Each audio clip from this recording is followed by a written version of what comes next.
The world is getting consistently smaller, it seems like.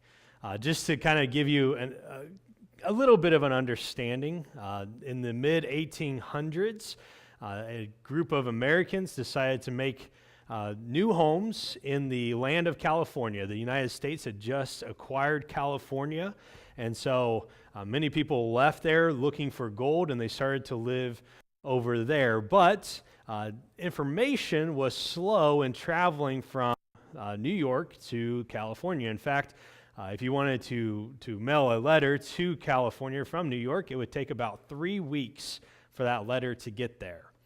It had to travel either across continents through stagecoaches, or they would take a boat down to Panama, cross the isthmus there, and then take another boat because there was no Panama Canal at the time. So it's you didn't really have much choices, and so if you were wanting information from New York, you had to wait. But then 3 guys got a brilliant idea.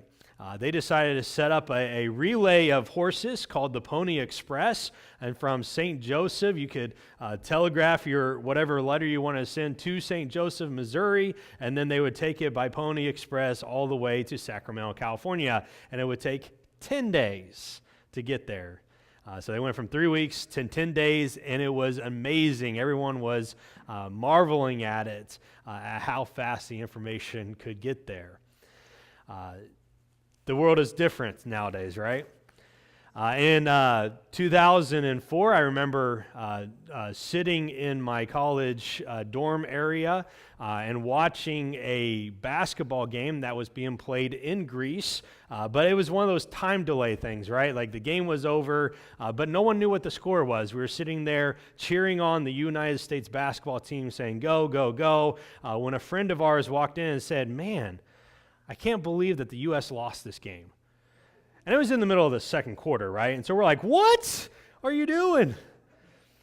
Information is a lot different. We can have it almost instantaneous now. If we really wanted to, we could call up our missionaries that are in Taiwan right now and have a face-to-face conversation with them where they would be able to talk instantaneously with us. So the world is getting smaller. We are more and more connected, and yet at the same time, it feels like we are disconnected as well. And I think we see that in the current political climate in our country where we just cannot seem to get any type of agreement on anything. And I think it's because we are disconnected in how we interact with people and how we have conversations, real conversations. And so what I want to do over the next couple of weeks is kind of look at some of these relationships that we have that can get disconnected as life goes on. We're going to look at some friendships that we might have. We're going to look at some relationships with enemies, with our children.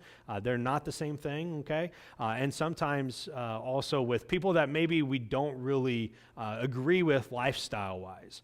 I mean, that's the beauty of social media, right? We are connected to a lot of people, even friends from high school that we haven't talked to in like 20 years or 30 years. And yet, we still are Facebook friends and able to see, and maybe they have a different lifestyle. And the reason why we haven't talked to them for 20 years is because they're not like us at all. But yet, we can interact with them. And so how do we have relationships with people that are different than us? And so I want us to look at those things. Today we're going to look at friendship and how can we be good friends. In social media world, there is a company called Facebook. You might have heard of it. And what Facebook did as they rise to a multi-million-dollar company was they invented this idea that by simply liking another person, you instantly were friends, right? When we talk about Facebook, we talk about, are we Facebook friends? And again, it's one of those things where maybe we're Facebook friends, and I've never talked to you in my life. All right, but we're friends because we know somebody that knows somebody, right? And it's amazing how that concept of friendship changes over time. Friendships are, I think, one of those hard things to develop and develop well. And part of the reason it's hard is because we're constantly in this state of flux when it comes to our friends. When I was younger, I had a friend by the name of John. I don't even know how I met John. I don't know what initiated us being friends in the first place, but John lived in the town that was 7 miles from our country home, and he and I, we were thick as thieves in those early years of my life, and I would go over to his house, he would come over to my house, we'd celebrate birthdays together, we spent the night at each other's house. Then about the second grade, John's family moved. And when he moved, I didn't have any contact with him. I was in the second grade. We didn't have Facebook. There was no way for me to stay in touch. And I think that's what happens a lot of times is we have these friends that are a part of our lives, and then maybe they move off, or maybe they move as far as their interests change, and so we just sort of drift apart. And so there's this constant flux of having new people in our lives and old people going away, and how do we deal with friendships, and how do we be good friends? How do we follow biblical principles in being good friends? The thing that we have to understand is that in any of these principles, we can apply them, but it's going to look different how it actually works out in our lives. I think of my kids in this way, right? My kids are a lot different. Okay, my oldest daughter, she acts in one way than my second daughter or even my youngest daughter. And how I apply biblical principles to parenting to my oldest daughter is not how I would do it with my youngest. And I think we understand that it looks a little bit different depending on the personalities of the people. And so when it comes to friendships, there are principles I think we find in the Bible, but how it plays out in your actual lives are going to look different depending on the person and depending on other factors. So I just want us to look briefly at these principles and then look at an example from the New Testament how this plays out. The Bible has a lot of examples of friends, but they're not just everywhere, okay? So I want to kind of look at some of these Old Testament friendships and what was happening in their situations. One friendship that we often look to when we look at friends in the Old Testament is that of David and Jonathan. These were two young men that the moment they met, they instantly hit it off. They were good from the very beginning, and throughout their entire lives, their friendship developed. But that's not the only friendship. And friendship doesn't have to be along people that are the same as you, okay? You don't have to, like David and Jonathan, they're the same age, they're the same mentality, they're both warriors, they both have a lot of things in common, but that doesn't have to be the case always. We see probably a good friendship in the story of Ruth and Naomi. All right, Naomi was Ruth's mother-in-law. And I don't know about your situation with your mother-in-law, but we tend to joke about in-laws not being good situations, right? But for Ruth and Naomi, it was a good situation. All right, Ruth loved Naomi, and she was willing to follow Naomi even after her husband died, and their friendship was across generations. All right, it was one generation to the next, and they were able to work things out. And so our friendships don't have to look exactly like the person, our friend doesn't have to look exactly like us. It could be someone that is older, or it can be someone that is younger than us.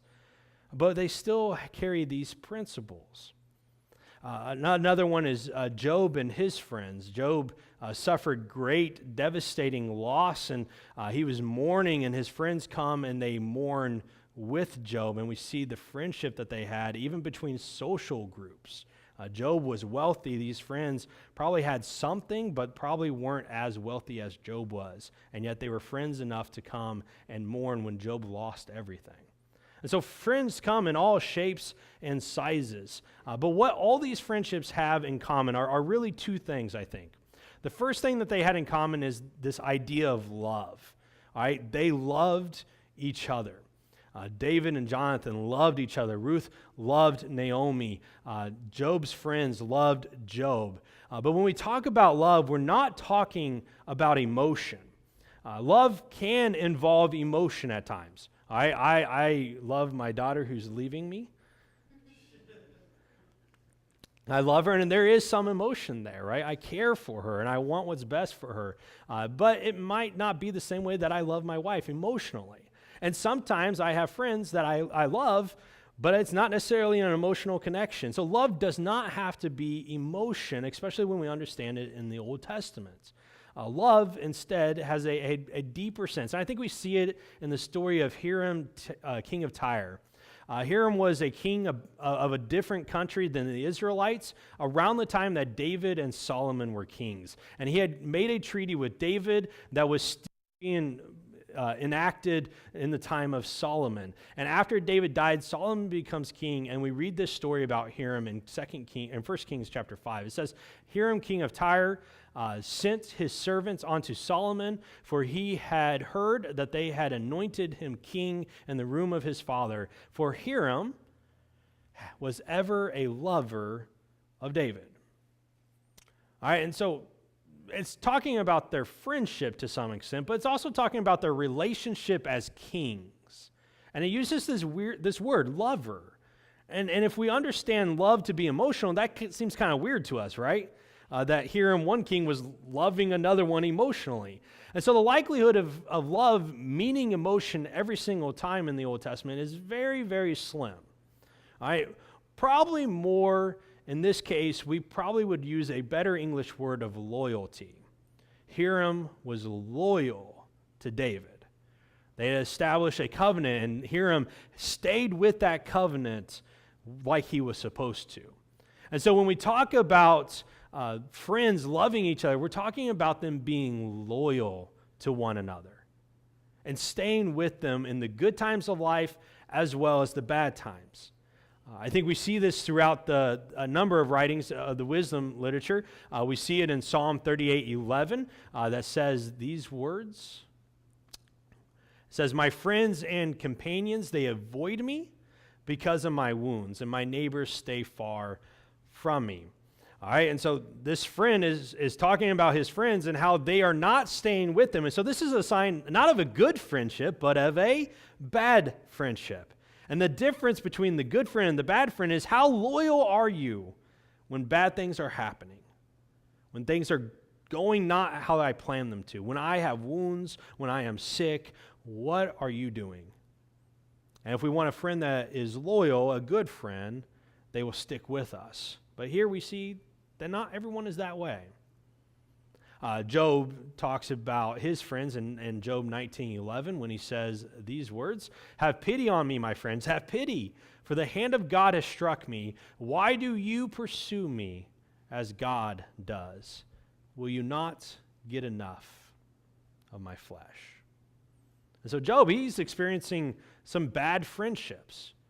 You know, they're not sticking with him. And in fact, his friends are turning on him, and that is a sign of a disloyalty within friendship. And so if we want to have good friendships, then we have to be loyal. We have to be lovers, and not in the emotional sense, but a sense of sticking with them in the good times and in the bad.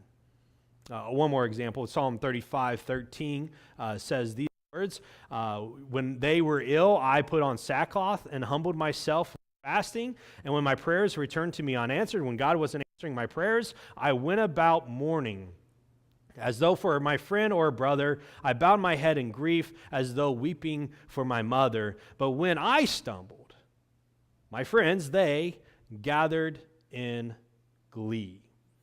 And so he uses a compare and contrast here, right? When my friends were sick, I was there praying for them, weeping for them. That is loyalty. But when I stumbled, they were not being loyal. And they were happy that I stumbled. And so we have this idea of loyalty, right? Friends are loyal. And we see it in the life of David and Jonathan. You know, when Saul decided that he wanted to kill David, Jonathan, Saul's son, finds that out and goes to David and says, "You need to leave and never come back. I don't want you to die." And he could have turned David in. All right, but he was loyal to his friend, and he loved him, and he sent him on his way.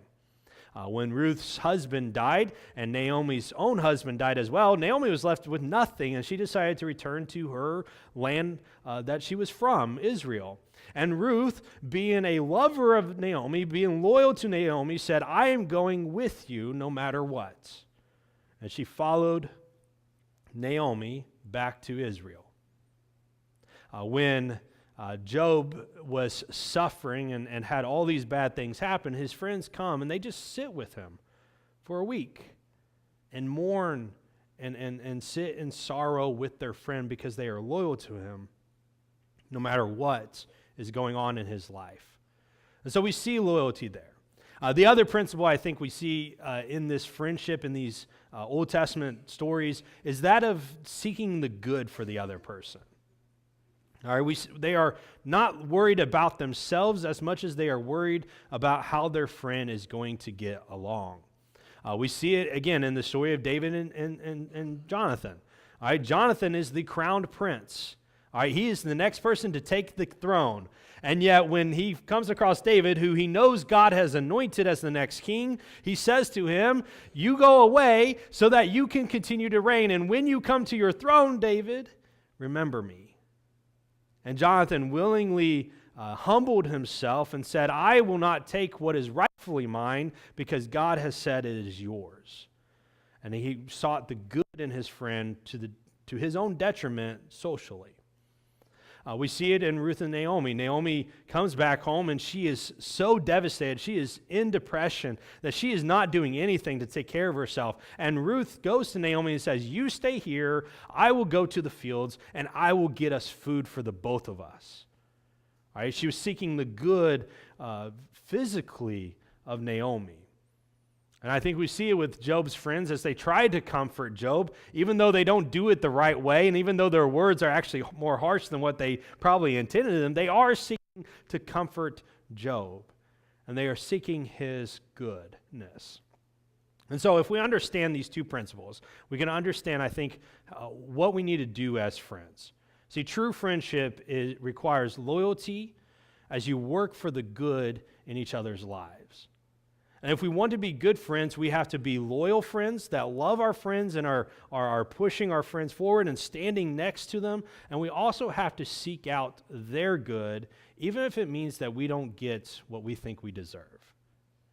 And that can be hard.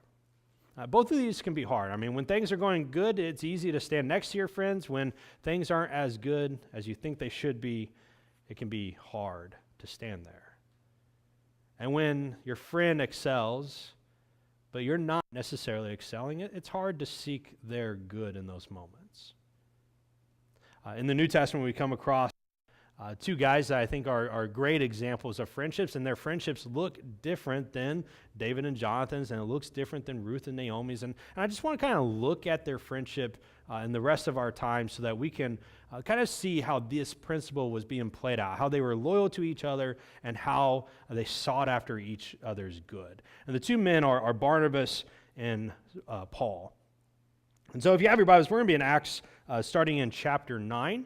And then we're going to kind of go through a couple of different verses that talk about their friendship. And I think there's 5 aspects within their friendship that kind of show us their loyalty and the goodness that they had. So Acts chapter 9 is where we're going to start off. And before we read there, I want us to understand their friendship just a little bit. Barnabas comes into the book of Acts in Acts chapter 4, and he is a great man, okay? There's not really any better word than that. He is a good guy. He is a Christian. He has some land that he owns. He sees the need that the poor of the church have. They're not eating. They're not getting along. And so he sells a portion of land and gives all the money to the church so that the poor can eat. All right, that's a good guy, all right? He's being raised by the apostles to be the next generation of leaders. All right, Paul, on the other hand, he's a little bit different.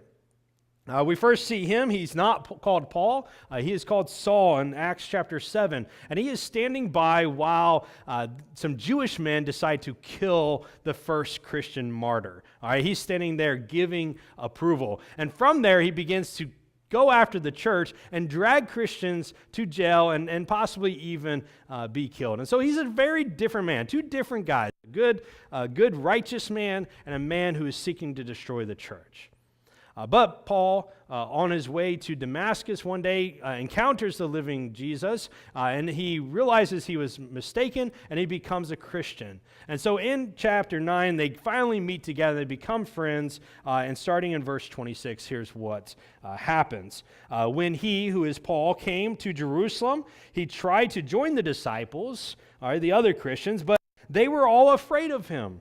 not believing that he really was a disciple. And Barnabas took him aside and brought him to the apostles. And he told them how Paul on his journey had seen the Lord, and that the Lord had spoken to him, and how in Damascus he had preached fearlessly in the name of Jesus. And so Saul stayed with them and moved about freely in Jerusalem, speaking boldly in the name of Jesus. And what I think we see here is loyalty in their friendship by standing up for one another. Barnabas stands up for Paul. I mean, Paul is not on anybody's friend list right now, right? All right, in fact, you probably experienced it at some point in time. Somebody that changes and changes for the better. All right, I have a friend that preaches down in southern Missouri, and we went to college together. And when we were in college, I could not stand to be around him. All right, we did not see eye to eye. We disagreed on pretty much anything, and I just did not like him, honestly. A couple of years ago, though, after we graduated, we went our own ways, and eventually we were going to the same conference. All right, we both knew a guy that was taking us to this conference. And so I was going to a conference with a guy I could not stand for like 3 days in the same hotel room, same car. It was going to be a long, long trip, and I was not excited about it. But time had changed not only him, but me as well. And while we still don't necessarily see eye to eye on everything, it wasn't to the point where we just couldn't stand each other's presence. In fact, we are good friends that pray for each other and hope the best for each other. All right, and that's kind of what's happening here, right? Is we have a guy, Paul, who no one really likes in the church. In fact, it's even worse than like me and my friend, right? Because he's been dragging off their family members and having them thrown in jail and possibly even having some of them killed. That's not a guy I'm willing to trust. And so they're kind of hesitant. Do we really? But Barnabas comes in and says, no, this is a good guy. And Barnabas shows his loyalty rather than defending the church and saying, you should not even talk to this guy. They come in and says, no, Saul is what the deal. God has changed him. And Barnabas stands up for his friend. And in the same way, we must be willing to stand up for our friends. There are going to become times where our friends have no one that believes them, where everybody has left them. And usually it's in these bad situations of life, right? Where these rough times that we have, and it's in those times that we need friends. And if we want to be good friends, we need to stand up for our friends no matter what it is that they are going through. Well, Paul ends up staying in Jerusalem for a while. He preaches, and while he's preaching, the Jews get kind of mad because Paul's flip-flopped, right? You were on our side, now you're on their side. Let's kill him because that's the only sensible thing to do. And so they tried to kill Saul. Christians hear about the plot. They get him out. He goes up to the town of Tarsus, and the church begins to expand pretty rapidly from there. In the town up north called Antioch, the Christians had gone there, and they had began preaching not only to the Jews, but to the non-Jewish population that was there. And many of them were starting to come to know who Jesus was. And the church in Jerusalem found out about this, and they got kind of concerned. What is going on? And so guess who they send? They send Barnabas to go to Antioch to figure out what's going on. And while they're there, we see the second principle. And the second principle is simply this. We seek out the good for each other by finding opportunities to help each other. Here's what happens in chapter 11, verse 22 through 26. It says, news of this reached the church in Jerusalem, where they sent Barnabas to Antioch. And when he arrived, he saw that the grace of God had done, and he was glad and encouraged them to remain true to the Lord with all their hearts. He was a good man, full of the Holy Spirit and faith, and a great number of people were brought to the Lord. Then Barnabas went to Tarsus to look for Saul, and when he found him, he brought him to Antioch. So for a whole year, Barnabas and Saul met with the church, and they taught a great number of people. And the disciples there were first called Christians in Antioch. So what Barnabas does is he gets there, sees what's going on, and realizes, I'm not the man for this. I'm not the right guy, but I know who the right guy is. And Barnabas goes up to Tarsus and gets the right guy and brings him back to Antioch, and they work together, and the church grows. It grows really, really well, and things are going well. But Barnabas realizes that there is somebody better for this. And seeking the good for his friend, he brings him into the spot. And admit that Barnabas would lose influence, right? Because someone else is taking some. And it means that this position of glory and honor that the apostles had given Barnabas, he's giving it away because Saul was better equipped. I mean, that's what friendship is. It's recognizing in those moments where we aren't the right person for this, but our friend is. And when we recognize that our friend is the right person, we willingly give up our position of influence and we willingly maybe even make ourselves second so that they can exceed in the way that God has gifted them. That's friendship. Seeking the good, even if it means that I don't get a place of honor as much as I probably should.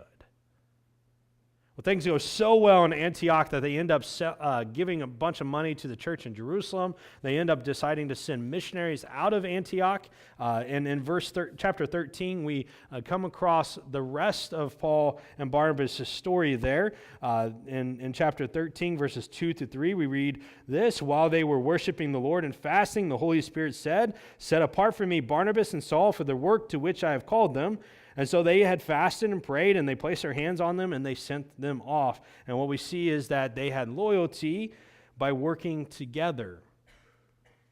They were missionaries together. They traveled to the island of Cyprus and then on up to Cilicia and Galatia. And there they established many churches working together along the way. And things went well in some places, but it didn't go well all the places. In fact, in Acts chapter 14, verse 19, we read this.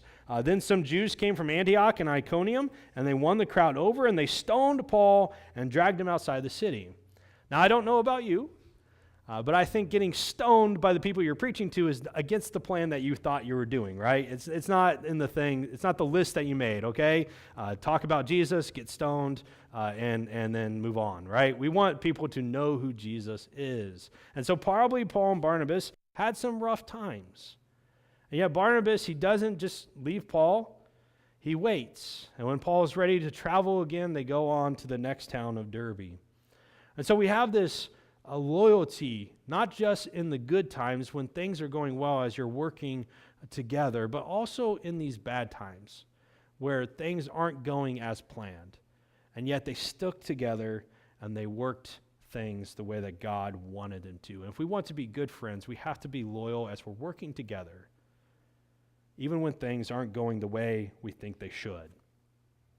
The next time we see Paul and Barnabas is back in Antioch in chapter 15.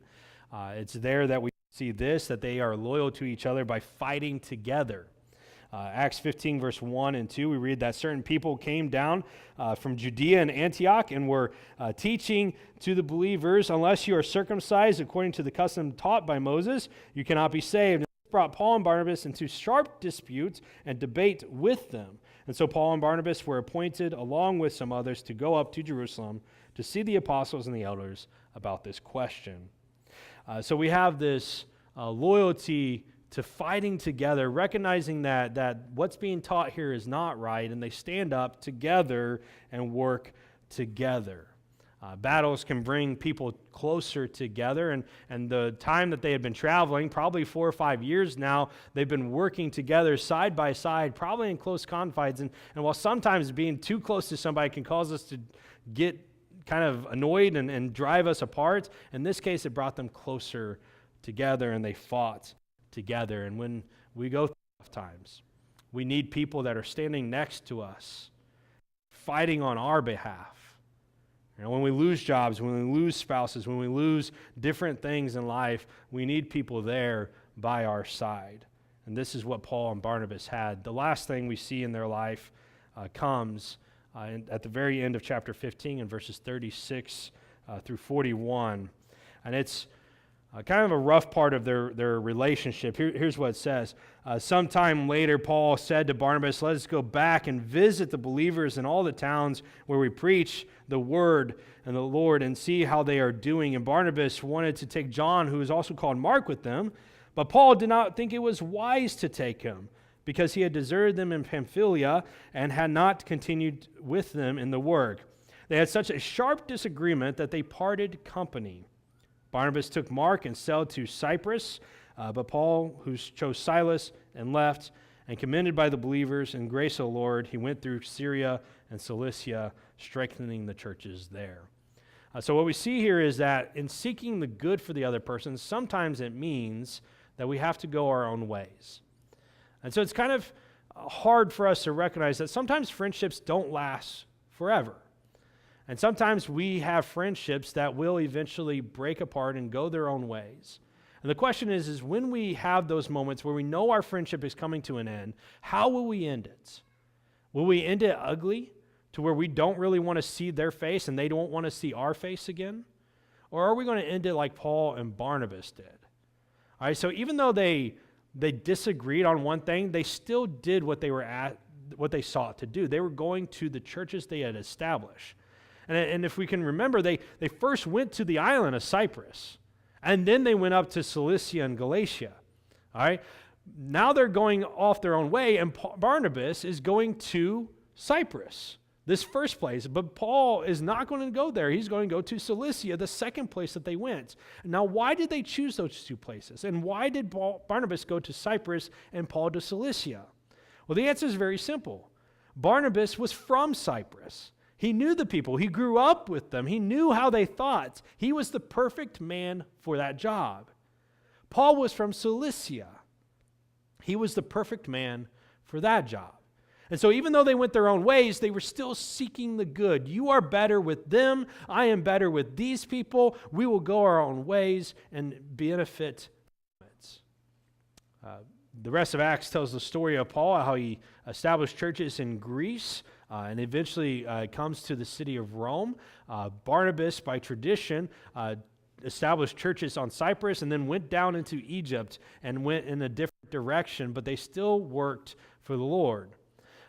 Paul will eventually write about Barnabas in the book of 1 Corinthians, and he will talk about how he is a man of God and how he was apostle doing the task that he had been assigned. And so their relationship, even though it went their own ways, it was still good. And I bet if they had seen each other again, they would have hugged everything out, right? All right, but it's because they had good friends. They were loyal to each other. They sought after each other's good. And so we see this principle is played out in their lives. And so what we have to do is take these principles and apply them to our lives. And it's going to look different. Our relationship as friends is not going to look the same as Paul and Barnabas. We're not walking on foot through the region of Cilicia, right? All right, and that's okay with me, all right? But we are going to have to be loyal, and we are going to have to be looking out for each other's good, even if it means that I am less and you are more. And so that is what it means to be a good friend. If we want to be good friends, that's what we need to seek out. Loyalty in the good times and the bad, and seeking after their good. Let me pray for you. Heavenly Father, we are grateful that we do have stories of friendships, and though there's not a ton, we do see the same principles being played out. The principles of loyalty, of love for our friend, and sticking by their side in the good times and the bad. And we also have this principle of goodness, of seeking out their good, and raising them up to the heights that you have assigned them to. I pray in our lives as we examine our friendships that we will strive to be good friends that are loyal and that seek each other's good. We thank you for Paul and Barnabas' story. We thank you that even though they broke up at the end, that they were good friends. Help us, Father, to be good friends. It's in your name. Amen.